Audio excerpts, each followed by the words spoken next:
আসসালামু আলাইকুম বন্ধুরা, কেমন আছো সবাই?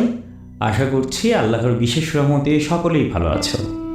আজকে আমরা শুনব প্রিয় নবীজি হযরত মুহাম্মদ মুস্তাফা সাল্লাল্লাহু আলাইহি ওয়াসাল্লামের প্রিয় দৌহিত্র ইমাম হাসান রাদিয়াল্লাহু তাআলা আনহু-এর মহানুভবতার গল্প। পবিত্র ভূমি মদিনায় তখন মুসলমানদের জয় জয় রব। সেই তখনই দামেস্ক রাজ্যের গভর্নর ইয়াজিদ ইবনে মুয়াবিয়া ক্ষমতার লোভে ইমাম হাসানের বিরুদ্ধে ষড়যন্ত্রে লিপ্ত হল। ইয়াজিদ ইবনে মুয়াবিয়া ইসলামিক ইতিহাসের সবচেয়ে ঘৃণিত ও জালেম ব্যক্তি হিসেবে চিহ্নিত হয়েছে বহু কারণে। এর মধ্যে এটি একটি কারণ, যে ঘটনা আজকে তোমাদেরকে বলবো। ইয়াজিদ ইবনে মুয়াবিয়ার রাজ্যের মন্ত্রী ছিলেন মারওয়ান। মারওয়ানকে পাঠানো হলো ইমাম হাসানকে দুনিয়া থেকে সরিয়ে দেওয়ার জন্য। মন্ত্রী মারওয়ান মদিনায় পৌঁছানোর পর মহাবীর ইমাম হাসানের বিরুদ্ধে ষড়যন্ত্রের ছক সাজাতে লাগলো। সে মদিনার নিকটবর্তী গুহায় আশ্রয় নিয়ে মাইমুনা নামক এক কুচক্রী মহিলার সাথে যোগাযোগ স্থাপন করল। ইমাম হাসানের স্ত্রী জায়েদার সাথে সেই মহিলার এক ধরনের সুসম্পর্ক ছিল। এর ফলে সেই মহিলা মাঝে মাঝে ইমাম হাসানের আবাসস্থলে গমন করার সুযোগ পেয়েছিল। এদিকে ইয়াজিদের মন্ত্রী মারওয়ান স্বর্ণ ও অর্থ সম্পদের লোভ দেখিয়ে সেই কুচক্রী পাপিষ্ঠ মাইমুনাকে হাত করে নেয় এবং তার হাতে ধরিয়ে দেয় মহাবিষ হীরক চূর্ণ, যে বিষ একবার শরীরে প্রবেশ করা মাত্র সরাসরি হৃৎপিণ্ডে চলে যায় এবং হৃদযন্ত্রের ক্রিয়া বন্ধ করে দেয়।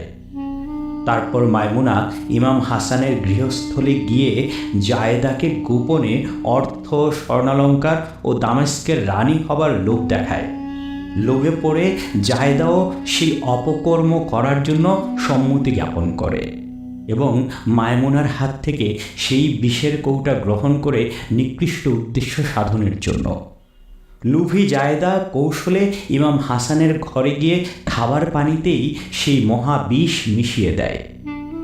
ইমাম হাসানের আল্লাহর সাথে সরাসরি সম্পর্কের কারণে আধ্যাত্মিক শক্তি ও প্রজ্ঞার মাধ্যমে পুরো বিষয়টাই উপলব্ধি করতে পেরেছিলেন। তারপরও বেঁচে যাওয়ার জন্য তিনি কোনো পদক্ষেপ গ্রহণ করেননি। এর পেছনে অবশ্যই একটি কারণ রয়েছে। আল্লাহর রাসূল সাল্লাল্লাহু আলাইহি ওয়াসাল্লাম ভবিষ্যৎবাণী করেছিলেন যে ইমাম হাসানের মৃত্যু বিষ প্রয়োগেই হবে। তাই প্রিয় নানাজির ভবিষ্যৎবাণীকে মিথ্যা হতে দেননি ইমাম হাসান। নিশ্চিত মৃত্যু জেনেও সেই বিষাক্ত পানি অবলীলায় পান করেছেন তিনি। যখন তিনি মৃত্যুমুখী, সবাই তার ঘরে উপস্থিত।